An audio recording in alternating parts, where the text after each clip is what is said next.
சரி, இப்ப நான் கேக்குறேன். தேர்தலுக்கு முன்னால கருத்து கணிப்பு பண்றீங்க. இந்த கட்சிக்கு இவ்வளவு பர்சன்டேஜ், அந்த கட்சிக்கு எவ்வளவு பர்சன்டேஜ், நோட்டோவுக்கு எவ்வளவு பர்சன்டேஜ் கருத்து கணிப்பு செஞ்சிருக்கீங்களா?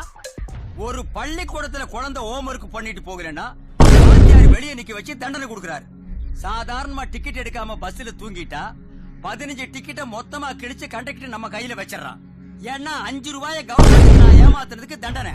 அப்போ 50,000 கோடி செலவு பண்ணி எலெக்ஷன் வச்சு அந்த வேட்பாளரை புறக்கணிச்சு ரீ எலெக்ஷன் வந்தா அந்த வேட்பாளருக்கு எந்த தண்டனையும் இல்ல.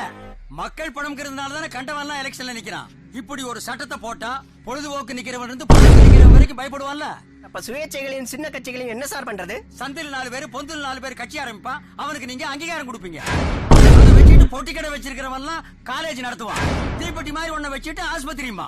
ஓட்டுங்கிறது நம்மளோட உரிமை. அத மக்கள் உணரணும். என்னைக்கு காசுக்கு விற்க ஆரம்பிச்சோமோ அன்னைக்கே நம்ம கேள்வி கேட்கிற உரிமையை இழந்துட்டோம்.